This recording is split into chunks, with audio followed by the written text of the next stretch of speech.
Yo, what's up, everybody? We're back. It's been a hot minute. I think 3 weeks, 4 weeks maybe since I did a podcast. A solo one. It's been a long time. As you see, your boy upgraded in the background. We got some couches, dude. We are doing things out here, baby. Built for tough. What's good? Today's episode we are live from the dog kennel again. Okay. We're gonna talk about why I started a podcast, why I wanted to podcast. So let's get into it. The number one reason, let's be honest here, um, not lie, I love podcasting. Like for a selfish reason, I enjoy talking to people. I enjoy being able to talk about whatever I want. I like to hear myself speak. Not really, actually. I talk to myself all day long. So it's like, it's a nice way to vent, get some things out. That's why I like these solo podcasts. But as you see, I wait like 4 weeks because I don't want to take a piece of paper. I don't want to sit it down in front of me, write on it. I want to talk about XXY. I like to get like a framework, maybe an idea. Like I said, this theme of this podcast is why. So I'll sit there, I'll marinate. Let me think about some things I want to talk about, and then I'll just jump in and do the podcast. I don't really ever want to do anything when it feels forced, especially creatively. Like I just don't enjoy that, man. I like to let the muse speak to me, and then when it comes, I'm like, all right, bet, let's do a podcast, let's do an episode. But on the flip side of that, it's not great for content creation. You want to have a schedule, you want to have something for your audience to stay entertained, but it is what it is. You can't rush creativity, you can't force creativity. So yeah, reason one why I want to do a podcast. I love them. They're fun. They're awesome. I enjoy talking to people. Um, I've noticed, like, I watch some podcasts, and it seems like the interviewer kind of has like an objective. They have a goal. They have a whatever of how they want to structure their podcast, how they're doing. When I'm doing mine, maybe when I'm doing my solo episodes, maybe I can see that. But when I'm talking to other people, if it's literally just interest, like, what are you interested in? What are you doing?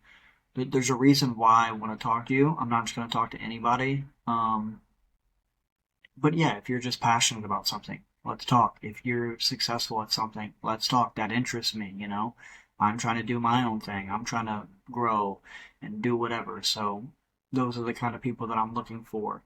Um, Small business owners, artists, dude, hobbyists. It literally does not matter.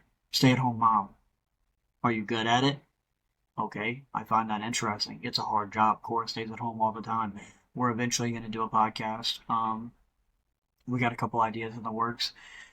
It's just Penny a time now. I think I'm going to upload this one. Penny's taking a nap right now. She just went down like 20 minutes ago. I might try to talk Cora into doing an episode, but Cora's the opposite of me. She likes to, get everything structured, have her ideas written down, her points written down. That's just how her mind works. But she also has like a very informative subject matter to talk about, so I can understand why she needs those key points and whatever and whatnot. Um, the other reason of why I started a podcast, I think I've said this before, but I'm gonna die. One day I'm going to die. I have 3 kids, a fourth kid on the way. Not many people know that, so if you watch the podcast, say what's up, say congratulations, so I know you're listening, baby, because I haven't announced it on anything. Thought about doing it on YouTube, just to kind of see. I'm throwing it out here right now, again, just to see who actually listens to the content we're putting out. The fans, doing it for the fans, baby. But yeah, I'm gonna die. So I do the audio and I do the video so that one day my kids can go back, they'll have a catalog of all the shit I've ever said. That's why I'm also very transparent. Like, I want my story, all my lessons, everything I've learned in life. That's why I do what I do, man. history exists for a reason, so that we don't have to repeat the same problems. That's why I'm big into like reading books and learning about people again who are more successful than me, better than me at every aspect of their life, because why do I want to reinvent the wheel? Someone's already done it, okay? Show me how to skip all these steps, skip all these failures, and let me just jump right in. Let me learn from you, right? So I lay all this out here, A, so my kids can do that. They can use all the information that I've ever, gathered, to put them ahead, you know, if I already can't teach it to them, or maybe they forget, or, whatever. And then secondly, it's my voice. It's their dad. It's my face. It's my video. When my mom died, dude, I got barely any pictures. I got hardly any videos. I don't even know if I have any voicemails or anything like that. Um, but just thinking about that was one of the main reasons after my mom passed, I started the podcast, because I was like, again, one day I'm going to be gone. I want my kids to be able to see me, with, I guess, the advent of like AI and all that shit. At least they'll have all my videos, all my recordings, dude. They'll probably be able to like computer generate a version of me, and I'll basically be alive with them even after I'm gone. Or, who knows? I think we're in the time where, like, in the next 10 years, maybe 15, within my lifetime, I truly believe this. If society does not collapse, we will have the option and the opportunity to live forever, longer for sure, if not forever, or as long as you want to. What that looks like, what that means, if you're in a fucking computer, I don't know. If, there's some advancements in technology, medical technology that reverses aging, etc. I don't know what that looks like, but I'm telling you, within our lifetime, we will be able to live for a long time. Um, People are sleeping on AI, dude. It's just getting nutty. It's getting nutty. I use it for this podcast. It edits my vocals, all the recording. It edits the video for me, upgrades it. It does all my transcripts. It uploads to all the websites for me. Spotify, Apple, Amazon, Google, all that stuff automatically. Um, so AI is crazy, and it's only going to get better, and it's going faster and faster. Um, but back to the why. Um, yeah. So we got, because I like the podcast, selfish reasons. It's fun. Um, I'm gonna die eventually, so I want my kids to have something to remember me by, and then also to get my message out there to more than just me. I know there's somebody listening who's like, maybe something I say clicks with them, you know, or whatever. I want to get my story out there to people, um, to let them know you could do whatever. That's it. That's going to be the other part of this episode. It's like kind of my story, because I remember sitting down with Cora's grandparents whenever I was going to buy the company that we talked about in the third episode. And her grandma was like, well, we really don't know much about you, really. And we've been together for a long time. I mean, my past, not even really my past, but like my childhood and stuff, I'm not going to just like talk about it really, unless you ask, because it's not great. Um, so I kind of told her a little bit. But like, that's one of the things that I want to let people know. Like, dude, from where I came from the life that I came from, I'm doing okay. I'm successful, right? Air quote, successful. Just because you don't have a lot of money, or you're not high up in some company or whatever, doesn't merit success. That's not the only metric for success. Uh, there's plenty of other you know ways to identify that. So also, that's to people out there. Don't let that get you down, man. I recently went to a public speaking event with a local podcasting guy. He does the Lincoln County podcast, Matthew Boyer. He also owns a painting company, a taekwondo company. He just wrote a book. He does motivational speaking. Basically, it's like a mentor to me. It's a guy I really look up to and really follow. Because again, he's doing better than me at all the things that I want to do. So it's like, back to that thing, I practice what I preach. Honestly, for the majority of the time, I practice what I preach. Um, you got to take action, man. So find the people out there that you want to be like, that you want to imitate, and follow them. But anyway, so I went to this speaking event that he hosted, and all these, successful business owners get up there and they're talking, and I noticed like, oh, I said that in the first episode of my podcast. Oh, I talked about that in the second episode of my podcast. Oh wow, that was in the third episode of my podcast. Like speaker after speaker, and I'm sitting here and I'm like, dude, I could do this. Like I could do this. And I'm sitting in this room with these people, and I let that like, that little devil creep in my ear, and it's like, oh, you think you could be a motivational speaker? Why? What do you have to offer? Look at all these people around you. What could you possibly tell them, right? And to a degree, that's correct. I mean, I might know something that these people don't know. The likelihood of that's probably pretty high. But overall, like, what am I going to offer to these people? And then I thought to myself, and I'm like, oh, dummy, this is not your target demographic, right? Your target demographic is the people like you, the people that grew up like you, the people that are lost like you, who want to do something, they just don't know how. They just don't know where to start, what to do. Those are your people. That's who you need to get in front of, right? And I mean, even talking to friends, man, I bring up the motivational speaking thing. The first thing they say is like, "Who's gonna listen to you? You don't have a successful company. You don't. You're not successful." That's the first thing they say. I've had 3 people tell me that, dude. Like, it's kind of aggravating, honestly. Because again, what is success? To me, I'm successful, right? I got 3 beautiful kids. I have a great relationship, especially when I look at other people. That was another one of the public speakers. They did a husband and wife. They were a team, and they did everything together. The wife used to be like in the background, and then she, kind of got more involved. And he's talking about the relationship, and I'm like, man, it's nice to, find someone who kind of has what me and Cora have. Like, we don't have a lot of problems. We don't really fight. We talk a lot. She's like literally my best friend. Um, and I talk to so many people who hate their marriage. They hate their relationships. And it's, dude, it's kind of sad. Really, it's very sad. Got off on a tangent there. I don't even know how that came about, but don't listen to people, man. If you have a vision, understand that it's your vision, and they're not going to be able to see it, right? I figured this out whenever I tried to get a loan from the banker. And I told the guy straight up, because he's like, oh, I've had so many lawn care company guys come in here and da da da, I've seen them all fail. And it's like, dude, I understand that. Like, from a banker's perspective, but I'm not like everybody else.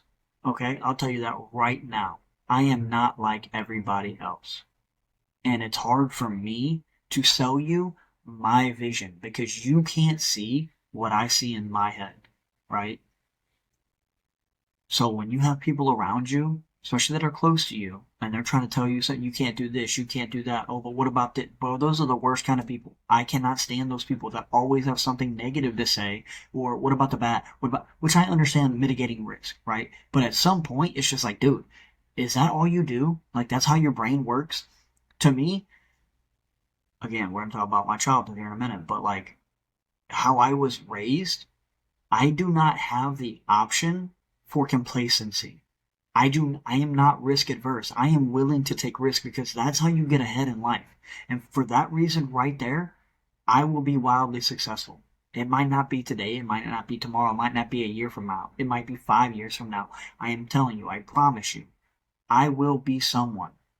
I will be more successful outside of just my family unit, right? We're talking about from a business perspective, whatever. Owner, operator. I want to get in. I want to get into acquisitions too. I've been looking into this lately. Um, using creative financing. Again, you got to think outside the box, dude. When you come up like we do, knowledge is power. Yeah, money is great, but like honestly, knowledge is power. If you can sell yourself, if you can sell what you know, you can do so many things in life. I promise you, you will get so far. Um, and back to the childhood. I speak the way that I speak, and I know the things that I know because words are free, right? Words are free. I grew up poor.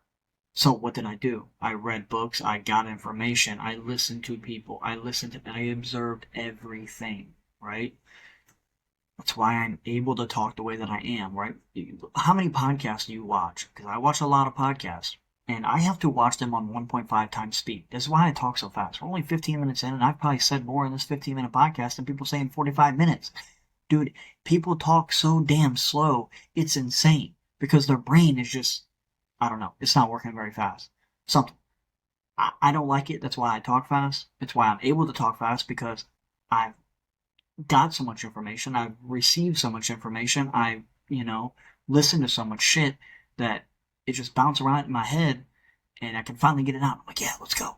That's the same reason, like, I don't like to force podcasts. I don't want to do them all the time because it's like, I want to deliver quality content. I don't want to just push it out, for you to listen to.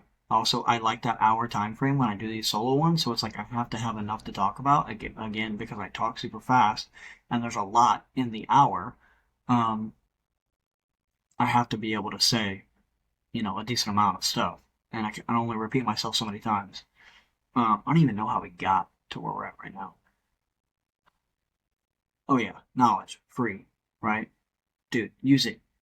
We grew up in a great time. It was a mixture of the real world and the internet. Okay, and luckily we were poor, but my mom did um, get me a computer. We didn't really have internet until I moved in with my grandma, which we'll talk about that in a little while. But at that point, that's when I really started, looking stuff up, constantly being on the internet, communicating with people, talking to people.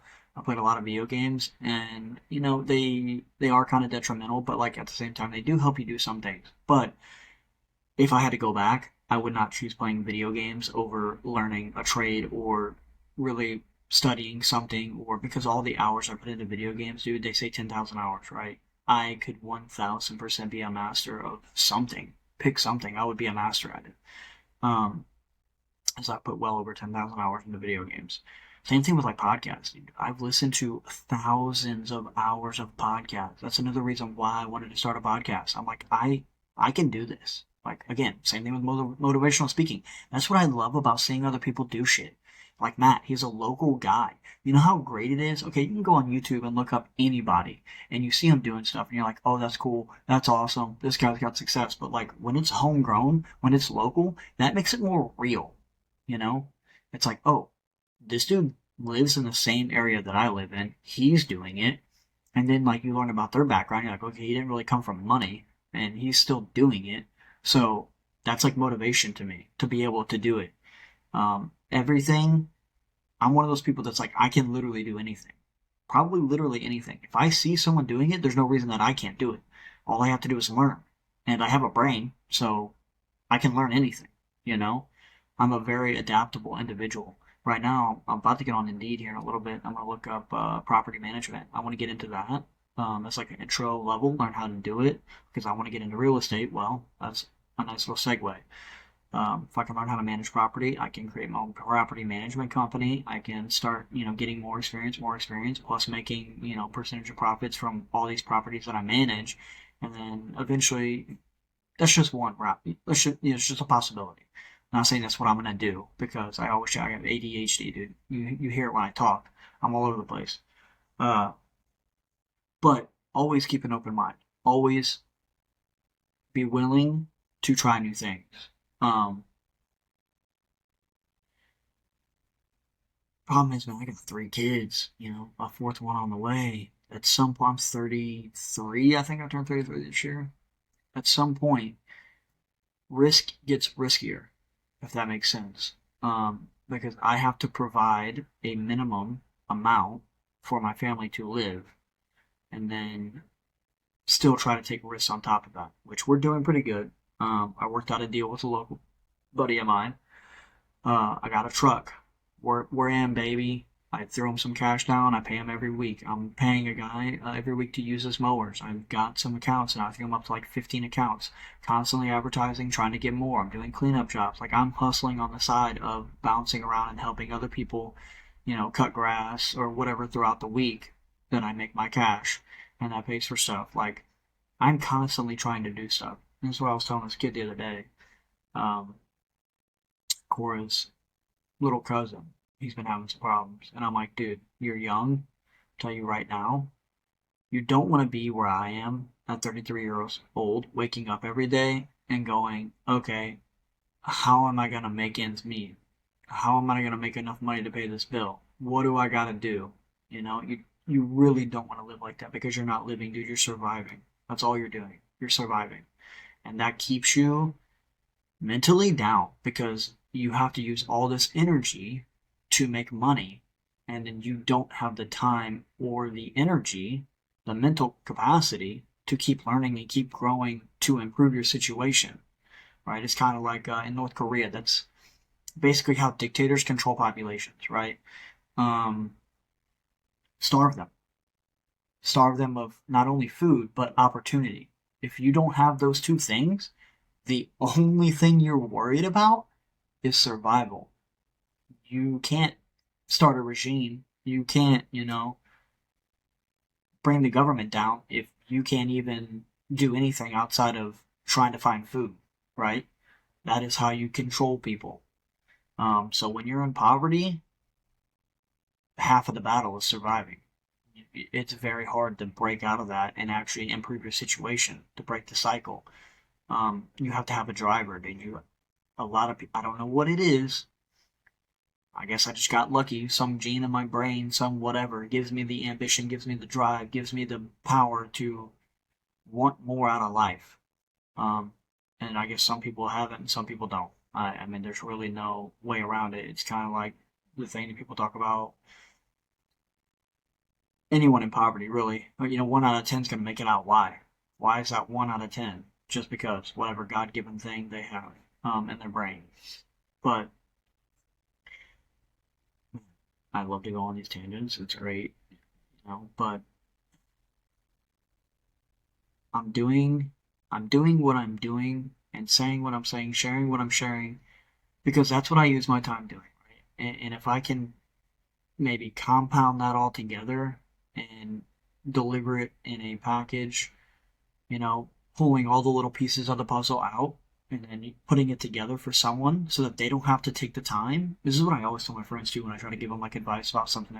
It's like, chances are, dude, if I'm giving you advice on something, I've looked into it like quite extensively, probably. Um, I've done the research so that like I can just come in and tell you, hey, boom, do X X Y, so that you don't have to take the time because maybe that's not what you like to do. In another life, I've always said I'm probably like an investigative journalist, dude. I love that shit. Um, I love researching stuff. I really do. I love learning. Why I like to podcast. It's why I like to listen to podcasts. I like to get other perspectives. It just makes you like overall a better person. Like truly, it really does. Because when you have one perspective, you got blinders on. You're literally walking through life with blinders. Um, it goes back to the thing like we're in one of the greatest times ever. You have constant access to anything you could ever want to know is at your fingertips, right? And we waste so much fucking time on dumb shit, man. Me included. I just started journaling. We're at 23 minutes in, and okay. We're still on the YB podcast. It's fine. I got plenty to talk about my life. I just started journaling, which I highly recommend because, again, every successful person that I know journals. Every single one of them schedules and journals. All of them. I'm on day 2.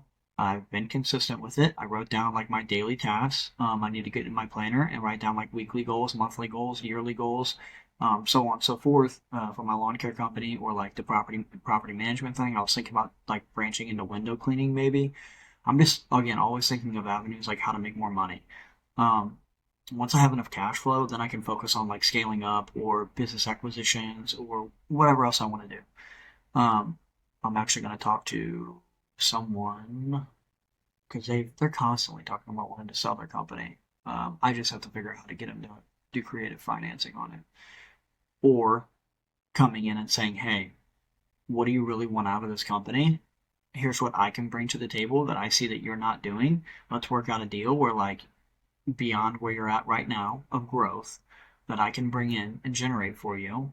I'll keep X amount of it. And then let's say a little bit down the road you want to sell, okay, I'll take same percentage of the company at that point. Or maybe I even take it over. I don't know. Just a thought. There's ways to do things, is my point. Um, and I want to get there eventually. And this is like we're talking about access to anything, right? I've been on YouTube. I found this new lady. Oh man, I can't remember what her name is. I'll have to find it. But I've been watching a couple of her videos. She has an MBA. Used to work at Goldman Sachs, I think.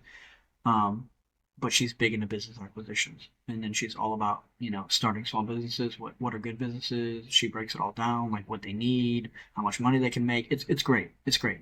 Again, all free, right? There's plenty of paid shit out there, but like, dude, there's so much free stuff that people are willing to give away. I hate that gatekeeping too of like mentors, especially. Oh yeah, I'll show you what I'm doing, but you have to pay me $6,000.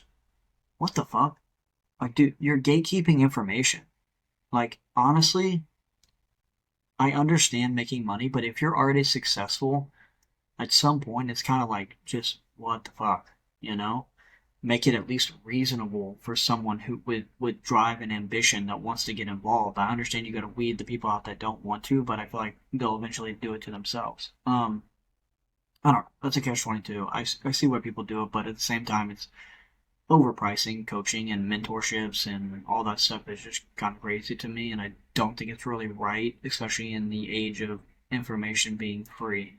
If anything, you should sell like a subscription model. It's like $15 a month, and break it out to people, or something like that. That way, you can still make money on your content and your information at a decent amount. You just have to market yourself. Anyway, another tangent. So we've done why I want a podcast. Let's kind of break into like where I came from and destiny. Like honestly, destiny. That's one of the things I want to speak about in these motivational things because like don't just look at your life, right? I want you after you listen to this podcast, or you can pause it right now. I want you to not yet, because I'm about to tell you, but after I tell you this, I want you to sit back, maybe get a paper and a pencil, paper and a pen, and think about your life. Okay? And, like replay it like a movie. Everything that's ever happened to you. Okay? And then I want you to go a step further. I want you to go to your parents' life. Everything you know about your parents. If your parents are still alive, talk to them. Ask them. Ask them about their upbringing. What it was like when they're from their birth all the way till right now. And then if you can, go to their parents, right? I'm going to tell you a little bit about my mom and her parents, and then we'll get into me. Netflix. I swear to God, this needs to be a series. Okay, my mom's life is fucking insane. Um, this is how this. Okay, so let's just get into it. So my mom's parents, okay, they had her mother had 5 or 6 miscarriages, I believe, before she had my mom. My mom was an only child. Okay, so that's anomaly number 1, right? When we talk about destiny here. Okay, my mom was an only child, 5 or 6 births to get her. Okay, at 6 months old, my mom is riding in the car with her mom and dad. They get into an accident. Okay, there just so happens to be a nurse following behind her mom and dad in the car. Both of them die. Her mom and dad both die in this accident. The nurse hears my mom crying in the car and basically saves her life. My mom breaks almost every bone in her body, and she's in a cast for I think like 2 years. Okay, so again, anomaly number 2. 1, 5 abortions, 5 miscarriages just to get my mom, right? 5 or 6, I don't know the exact number. 2, they get into a car accident. My mom's 6 months old. We're talking about 51 years ago. Technology's not that great, and who knows what car seats and all that's like. I don't know how bad the accident was, but bad enough for both of her parents to die. She lives. There's anomaly number 2. Anomaly number 3. There just so happens to be a nurse following them, and she saves my mom's life. Okay? Now, Apparently, from what I understand, you know, Netflix, that's episode one, right? That's how we start the series out, by the way. That's the opening scenes right there. That whole little thing. We can work the rest out. But apparently, my mom's side of the family is like ungodly wealthy, like her birth side of the family. Like we're talking one percenters. Back in the day, driving Bentleys with the Coliseum houses and whatever. From what I've heard, I don't know. I've never met any of these people. My aunt was talking to me about it, and she showed me an obituary of one of the guys she found. Um, Thinking about doing ancestry and seeing if I can find them, because I don't really talk to anyone on my side of the family on my mom's. So let's jump back to that real quick, and you'll know what I'm talking about here. So my mom gets adopted by my great aunt and uncle at the time, which I believe is her dad. It's on her dad's side. It's his brother, I believe. So I guess they were the godparents, and I guess back in the day that held more weight than it does now legally, so they got her, and then she just like never talks to anyone on the Vandover side of the family, which is my mom's maiden name. Um, so she goes with my aunt and uncle, and I thought they were always kind of poor. But apparently, talking to my aunt, my uncle, which is my grandpa, follow me here. This is kind of fucking some Missouri shit. Um, my uncle used to be like a contractor and did like foundation repairs, foundations, and all kinds of stuff like that back in the day. And apparently, he was pretty good at it. Pretty successful small business, from what I understand. I knew nothing about this. I'm 30 something years old. I lived with my grandma and grandpa for many, many years, and I never heard anything about this. But I guess he had some trouble with alcohol, and essentially it led to the loss of all that stuff. From what I understand, I gotta talk to my aunt some more. Shout out G Fuel. We got some Sonic P trains. Fire. Um, but I guess they lost it all due to that. I don't really know. My grandpa's been in like concrete mechanic work ever since I've known anything about him, which he retired from a couple years back, but he still does it because shitty kids. They're all leeches. Why I don't talk to any of them? Because they're all terrible people. And again, dude, I it goes back to what I've probably said in other episodes. The bad fruit, bad trees, bad limbs, whatever. I don't care if they're family or not. You got to cut them off. If they're not good for you, if they're not helping you, if they're not doing anything to positively affect your life, get rid of them. It does not matter if they're mom, dad, aunt, uncle, brother, cousin, sister. Doesn't matter. Cut them out. So I pretty much don't talk to anyone on that side of the family. Okay, so jump back here. Um, my mom lives with my aunt and uncle. And I believe at the time it was thought that my aunt and uncle could not have children. So they get my mom, right? And then they end up do having two more kids. But apparently my aunt was like very, very, very abusive towards my mom, like beat the shit out of her all the time. From what my aunt told me, even did it in front of the cops at one point. And she ended up getting custody of my mom, and I'm pretty sure she's like 2 years older than my mom, maybe like 3 years older. Uh, so that's insane. Okay, and then there's some other stuff that happened to my mom. She kind of messed her up. Rough child. All right. So she developed some bad habits pretty early on. Meets my dad. I don't know how long they're together. I don't know how long they're together before they have me. I don't know how long they're together after they have me, but I'm willing to bet it's like under 2 years. Definitely under 2 years. Um, my dad pretty much disappears. I don't know the extent of like what happened, why it happened. Um, Probably up until I was 16 years old, I could count on two hands the amount of times I see my dad that I can remember. And when I did go see him, it was really just to play with my brothers and sisters. My dad was really never around. Um, at least from what I remember. So, which is not a lot from my childhood, because, shit.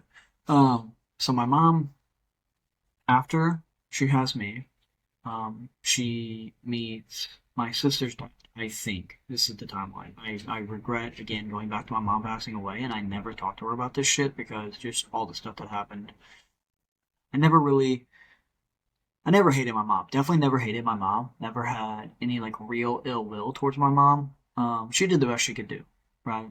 Given the circumstances. But I never, we just weren't super close, especially there towards the end. Like we were, but we weren't. It was like kind of a superficial, like on the surface level. I love you, I love you. You know what I'm saying? We never really talked about shit for real because man, my mom just had a lot of problems, dude. I remember being 15 years old and she'd be in the car, 13, 12, 13, 14, in the car, like, as I'm her therapist, just telling me about all this shit that I really had no idea or shouldn't have been knowing, you know? But she didn't have anyone else. So, anyways, she meets my sister's dad. Dude is an alcoholic. He spent more than half of my sister's life in prison, well more than half of her life in prison for like DUIs, DWIs, shit like that. Um, and so during that period, I mean, I watched my mom domestic violence, all this shit. I remember my mom telling me like, "Oh, you were potty trained because one time you went to the bathroom in your pants and you just beat the shit out of you." And basically, that's what potty trained you. You never had an accident after that. Okay, well that's fantastic. I also remember a time when I was like 4. I don't even know how old I was, honestly. I was very little. We were at his house, and I found a gun. Dude, he had a gun laying around. It was loaded. I took it in the living room and I fucking shot the gun. My mom was sleeping on the couch. I still, to this day, it's like one of my most vivid memories. Like thinking I could have fucking killed myself or my mom. Like, hella irresponsible. Um, but so yeah, there's a constant, all my childhood with them, constantly fighting, constant, all this shit. Finally, he goes to prison. My mom meets somebody else. This guy does meth. Okay. I think. At that time, I was still pretty young. I don't remember much. Lincoln Logs. That's about the only memory I have of this fucking guy. Um, Playing Lincoln Logs at his house. And he had 2 Dobermans. I remember that. Or he had a Doberman. So, fast forward. Again, my mom meets my brother's dad. This dude, 100% does meth. Right? Gets my mom involved. And, dude, I'm skipping a lot of shit. Okay? When I was like 19, my mom got a settlement check from when her parents passed away. Dude, $200,000. So we're talking about 20, 30 years ago. $200,000. A lot of money. Buy some land, did some other stuff. She bought some cars, bought some whatever, spent all of her money. Um, when she met my dad. And I feel like that was one of the reasons my dad left. The money ran out, maybe. I don't know, man. I don't know. But, so again, it's like we go to destiny, right? My mom had like all these opportunities to do so much more. And apparently she used to own a bunch of like trailers and property and like she was a landlord and she had her shit together for a while. So the downfall is when she meets my brother's dad, who gets into meth, right? Which in turn gets my mom into meth. And at this point, this is when I remember I'm probably like 9. Uh, my mom gets into an accident and I get taken away. My sister gets taken away. I mean, I'm probably missing some shit. Again, my childhood is so fucking spotty. I just can't remember it all. Um, there was a decent time where she was dating this dude named Danny when I was young. And then again when I was like 12 for a couple years. But my mom never liked good guys. She never liked to be on the straight and narrow. She liked to fuck off. So that didn't last. I still talk to him this day. I consider him my dad. But anyways, I digress. Let's go back. So, my mom gets into a car accident. She's on pills. She's on drugs. She's on something. I don't remember exactly what. We all get taken away. Each of us go to our separate grandmas. Okay. Now at this point, I think I'm like 9. I remember going to my mom's house and she's sleeping. Dude, she'd been asleep for like 3 days. Apparently, she took like 40 Xanax and she didn't die. I just thought my grandma just told me she was taking a nap. Um, so I'm with my grandma and grandpa probably like 2 years in between this time frame. Um, which isn't much better because my uncle's a fucking psychopath, and I grew up around him. My aunt was also a psycho, but she's not a man, so she didn't really have the same impact that he did. But I remember him beating women. I used to be around him a lot. It just wasn't great, man. Uh, he's a piece of trash. So I'm there for 2 years. I go back to my mom's. She gets better, goes to rehab. I think she leaves my brother's dad for a little while, and this is when she meets Danny. And we have a good, 2 years, 2 or 3 years, where everything's chill. We're living in a double wide. We got some land out in Winfield. Shit's all right. Got a 3-wheeler. I remember having a trampoline. Dude, these times were lit, bro. But they didn't last very long. I remember being 14. I don't remember what happened, but for some reason, I went and lived with my grandma again for a little while.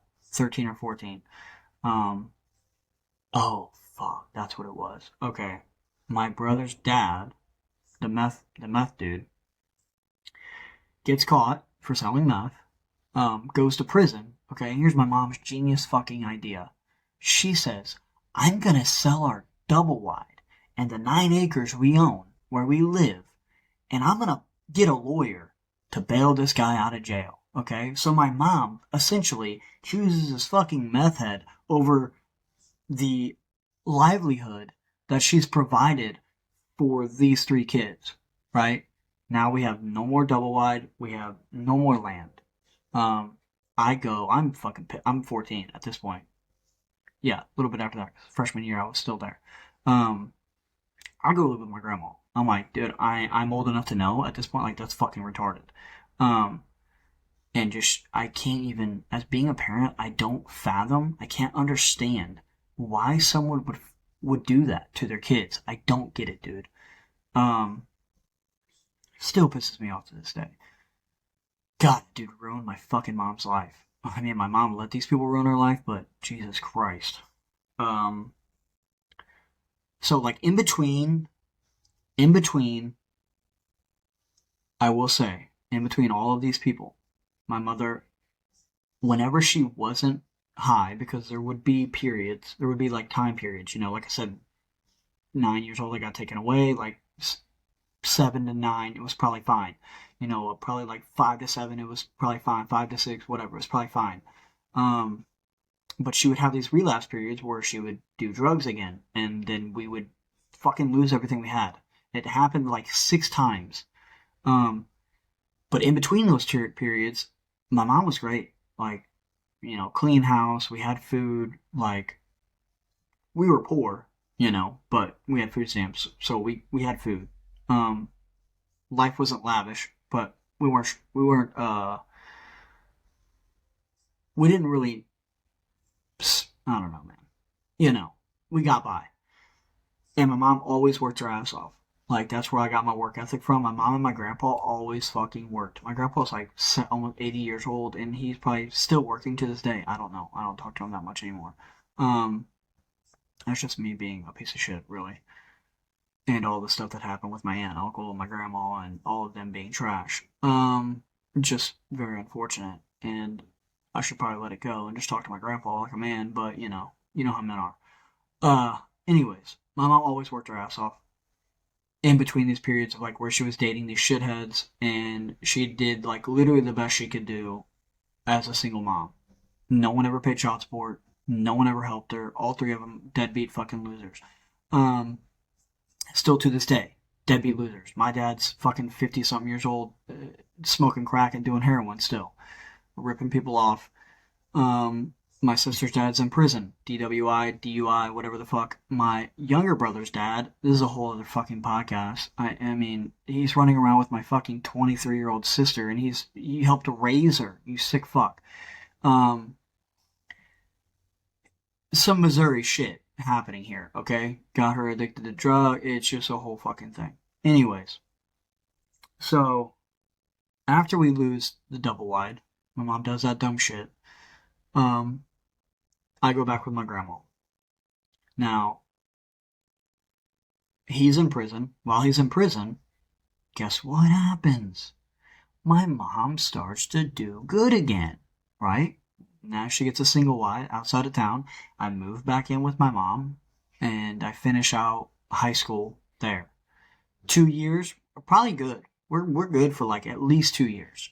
I remember senior year probably rolling around, and that's when she met this other dude and started doing dope again, right? And this is like what my little brother remembers. I think mostly is this time period, um, because it wasn't great, dude. I mean, I left at 16. As soon as I could get out, I left, staying on friends' couches, doing shit like that. And I look back and I think about it, and I'm like, damn, I kind of left my brother, but and my sister, but they both had their grandma, and at that point, that's kind of where they lived. That's where they stayed. Um, so like I said, we'd have periods of being fine, being okay, but then when it was bad, it was fucking bad. Eventually, my mom lost that trailer. I think she moved it in a lot next door to my grandma and grandpa, and at that point is when it got really fucking bad. I remember there in the end, and that's really what my brother remembers, because he's 10 years younger than me, is growing up there, and I remember there being holes in the fucking floor. The rooms were just disgusting. Dude, it was disgusting. The house was disgusting. Like, looking back on it, it's like, fuck. He didn't get the same, he definitely didn't get the same mom that I got for most of my life. Um, I mean, we shared some of the similar things, but by the time had gotten that bad, I was gone. Um, and that's kind of like I was telling somebody else the other day too. Like I feel like I had my first kid at 21. I feel like I ran from my family life as fast as I possibly could and kind of jumped in and created my own family very fast because it was like looking back on it, I feel like it was childhood me. You know, childhood me was trying to create the family unit that I never had. So at this point, everything I do is for my kids. I love my kids to death. I treat my kids very well. I spoil them. Everything I do is literally for my kids. I mean, I've basically created a fucking little island here, and I don't talk to people that are bad influences or are not going to benefit me or my kids. My kids don't see anyone in my family that's a piece of shit. Like it doesn't happen. Period. Um, I've isolated and created the environment that I wanted as a kid, right? And it took me a few years to kind of figure it out. That I feel like that's why I did what I did, but it's okay, you know.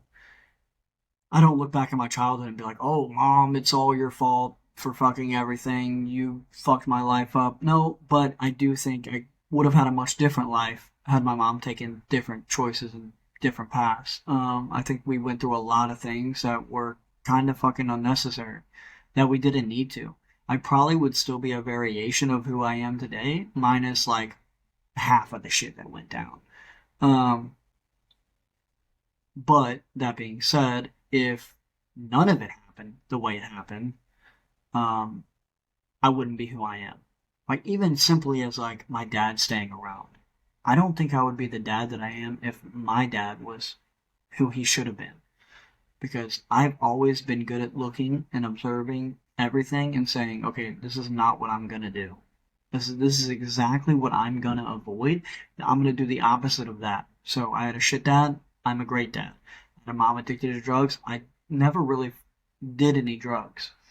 I tried to smoke once when I was like 11. I think I tried a beer when I was younger one time. Tasted like shit. Alcohol tastes like shit. Cigarettes tasted like shit. Started coughing. I'm like, why does anyone do this? It's retarded. I tried to smoke weed once when I was like 14. Didn't really do anything. Again, I'm like, it's retarded. I tried again when I was like 19. I think I got drunk like twice before I was 21. Um, I just did very good at avoiding all of the bad things outside of having a kid super young. Also, when I was 16, I started selling drugs. Again, product of your environment, right? You kind of imitate and do what you see. Everything around me was drugs. Everything around me was drugs. And then I grew up on rap music, so entertainment was raising me alongside of like me watching all these people. Now, again, I said I do the opposite, right? I never did the drugs. I just sold them. So it was like I was trying to make money, even from a young age. Um, that's where all my entrepreneurship. See, I didn't go to college. I didn't go to school. The school I went to was the streets. The school of the streets. I figured out basic, sales skills, product management, inventory, profit and loss, all of that I learned from selling drugs, realistically. Uh, and that's carried over later on in life. But I sold drugs probably like I worked at KFC when I was 16. From there, I made some money, bought some drugs, started selling drugs, quit my job at KFC, solely sold drugs for like 16, 17, 18, probably like 18 and a half. Um, primarily weed, but there towards the end I got into like Molly and when that was kind of big. Other bad shit. But eventually someone got busted and they set me up. And then I got busted. Went to jail for like a week, realized that fucking sucks. Never gonna do that again. Got out, got a lawyer, got it removed from my record. Um, super important.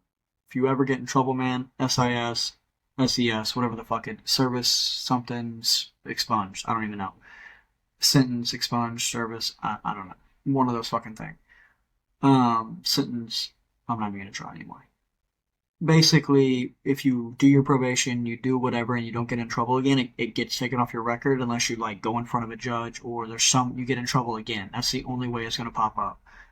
You can do your job, apply for a job, they can do a background check, nothing's going to pop up. Um, so that was very important. I paid a lot of money for that, and then I got a job um, working at Schnucks in the bakery department because my first girlfriend's mom worked there. Did that for a little while. Um, that sucked. Ended up, I stayed though. I stuck it out. I got promoted to assistant manager in like 2 years. I think I was a manager in like 3 years. I've just always been a hard worker and smart, man. I catch on to shit very fast. And again, my background in sales and all that shit, when it comes to business, I'm very good. I'm very good.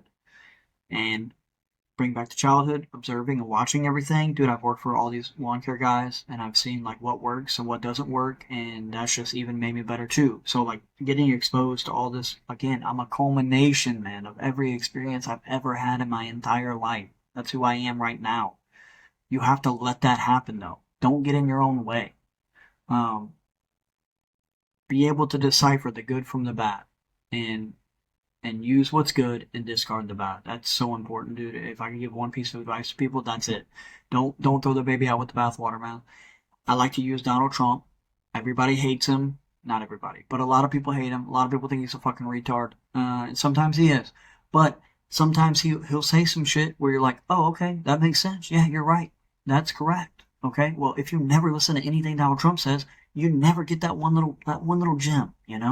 I'll use Andrew Tate, prime example. Dude says some dumb misogynistic shit sometimes, but then other times he'll say something about being a man or being a husband, being a father, whatever, where you're like, oh, that's actually that's a gem right there. But you don't get that if you don't listen to anything these people say. So always be willing to listen to anyone and then just discard the information that doesn't serve you. Okay? It's that fucking simple. You don't have to attack them. You don't have to call them a retard. You don't have to call other people retards who listen to them. People are just so ate up, man. Um, life ain't that fucking serious. And I promise you, your guy's not any better than the other guy or somebody you listen to always says the right thing. I guarantee it's not the case. So, maybe be a little fucking open-minded because you're not always right. Um, I don't even know how I got off on that tangent. But, so, management, I don't know what happened. The shift, somewhere like 23, man, I started smoking weed and it kind of just, I get it. I understand why people did what they did. My mom, addicts, I get it. Okay, I did that for a long time. I smoked a lot of weed for like 5 years, which I will say it kind of opened up my brain though, because I feel like it's at some point I was just a robot, dude. I felt like a fucking cog in a machine. I would just go to work, I would come home, do my thing, I'd go to work, come home, and do my, like, I don't even remember those fucking times really outside of, it's like a daydream, dude. I don't even know. I don't really know how to explain it, how I felt. I literally did not feel alive. I felt literally like a robot, just doing a task, coming home, doing a task, coming home. Like now, yeah, we talked earlier about how I'm hustling all the time. I'll tell you what, you feel alive, you know? When you constantly got to change shit up and do different shit every single day, your life's always different, you feel alive. You feel driven, you feel a purpose, right? Um, there's just something about monotony that's not great. At least not for me. I hate it. It's boring. I tried the factory line shit. I've tried. I don't know how people go to work every day and do the same fucking thing for 8, 10, 12 hours a day, bro. It literally makes me want to take a gun and put it in my mouth. This is unfiltered, okay? I'm going to say exactly what I think and how I feel.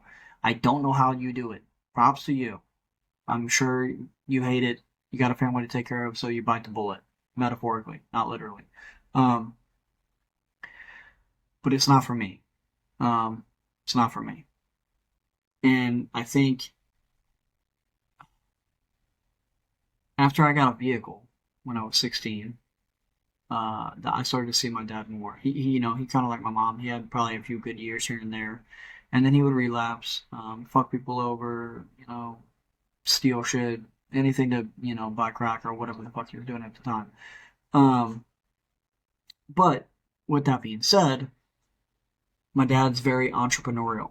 And I feel like that's where I kind of get some of that from. And then learning, I knew my mom owned property back in the day, but it's like so funny, like seeing my interests now. I am very business oriented, very business minded, very entrepreneurial, and I'm also interested in like real estate, property, stuff like that. We've talked about before in the beginning of the episode. It's coming back full circle, baby. Callbacks. What's up? Um, but it's funny, like how much of that shit's genetic, you know? And I've always stayed away from the hard shit, like outside of weed. I think I've tried coke twice. Again, transparency is key. Not for me. I think it's a waste of fucking money. It's too expensive. I don't care what anybody else says. Just do fucking Adderall. It's like $5 and it lasts way longer. You're wasting your fucking money snorting coke. Um, I did pills for a little while. I met a guy. I would trade him weed for pills. And then eventually the guy I was selling the pills to went to rehab, stopped doing them. So then I just had like a pile up of all these pills. Well, you know me. Got an addictive personality, so I tried them once and I'm like, I like the way this feels. And then I kept eating them, and that went on for like 3 weeks, dude. I was eating them like all day long. There was no point where I wasn't high. And finally I'm like, yeah, this is a problem. I cannot do this anymore, and I just stopped. So again, I don't know what it is in my brain here, but I can identify and just commit to something if I want to do it, if I really want to do it. Uh, I don't know why. I don't know what it is because my sister still struggles to this day. She's 23. No, she's not 23. She's like 27. 28 maybe. And she's in rehab right now. Um, and hopefully this helps her get sober and she can commit herself to staying sober. Because right now she has a mentality of like rehab's gonna fix my problem. Rehab will get you, you know, maybe closer to the finish line, but you gotta finish the race and you gotta stick it out. Like no one can help you stay sober besides yourself. At the end of the day, really, it all comes down to you. Accountability, primary thing. Um, and my mom always struggled with that, dude. She was doing drugs. I found someone. She passed away from 2021. It was like a rehab thing talking about, it was a letter to meth about how it ruined her life. And I'm like, dude, you're fucking 48 at the time you wrote this letter. You're 48 years old using meth. You got 3 kids. You got one, two, three grandkids, I think at that time. Maybe 4. Probably 3. And you're still using drugs. You're still ruining your fucking life. I do not understand it. Again, from a perspective of a parent, I don't get it. But at the same time, okay, I say that, but at the same time, right? We talked at the beginning. My mom lost her mom and dad in a car accident, abused by her stepmom. There was some other shit that went down during her childhood that I don't really know the full extent to, but it wasn't great from a female's perspective. You can use your imagination. I don't know the extent of whatever all it was, but a lot of trauma. Okay, and we live in the age of information. I have access to figuring out, other ways to diagnose and self-reflect on my trauma and not just band-aid it using drugs. My mom didn't have that luxury. I mean, she probably did therapy programs, but it's probably come a long way since then. Um, she was just masking that trauma, and I can't imagine losing my parents at such a young age. Well, I mean, let's be fucking honest. Pretty much just had my mom. And then when she passed away, it was really because that was all I had. Like as far as family, outside of my stepdad, who I consider my dad, like and my stepsister, dude, I don't have a lot of people. That one really fucking sucked. Because my mom was pretty much everything. As bad as shit was sometimes, my mom was my mom. Um, she was all I had. So I can't imagine going my entire life knowing that I would never get the chance to see them or meet them, or that's got to put a hole inside of you, a void. My mom would always tell me there's a void inside of me that I can never fill. And so I can't really imagine living life like that. Just having that trauma and having no way to deal with it. So I don't blame my mom necessarily for the things she did. Um, just looking back, it fucking sucks. Like, why? Why do we get dealt? Why do we get dealt the hand we get dealt? It goes back to destiny. Remember I was talking about? My mom doesn't survive that. If she isn't born, one, if she doesn't survive that, two, three, goes to that other family, her mom's side of the family, instead of her dad's, different life. Four, my dad doesn't leave and do what he did. She doesn't do all the drugs. Like I wouldn't be here. One, I don't think. At least maybe I would. I don't know. Who fucking knows how that all works? Maybe I'd just be a consciousness in another body. I wouldn't be who I am today, sitting here in front of you, if none of that ever happened. And that's why I talk about destiny. And I'm going to tell people, like, remember when I said pause this video and rewind your life like a movie and your parents' parents, right? You're not going to sit here and tell me that I'm not here for something greater than going to punch a fucking clock for people. Nope. You can't fool me, dog. You can't fool me. I've been through too much adversity in my life for that to be the case. I might, you could say, oh, you're just saying that because to make you feel better. Okay, sure. But the truth is, you don't fucking know. And ultimately, I don't know either, but I can feel it. There's something inside of me. There's something inside of me that drives me and pushes me to do all the things that I do. And I know it's because I am meant to be here and meant to do something more than what I'm doing right now. Okay? So why do I podcast? Because I feel like I need to. I feel like I have something to say. I feel like I can help people. When I want to do motivational speaking, man, I would love the opportunity to go to like underprivileged schools and talk to kids who are growing up in the same way that I did. Dad's not around. Mom's doing drugs. Maybe mom and dad are both doing drugs. Maybe you're witnessing domestic violence all the time. There's hope. There's hope at the end of the tunnel, man. Don't give up. Do not fall into the cycle. Don't do the same shit that everybody else is doing around you. I know it's hard. I fell victim to it too. One bad decision sets you back. One step forward, two steps back. It's like fucking 10 steps back. It's so hard to, when you come up in poverty, is what I tell people. It's basically like having a fucking ball and chain tied around your leg, and then the guy with the gun pulls the trigger, and everybody starts running.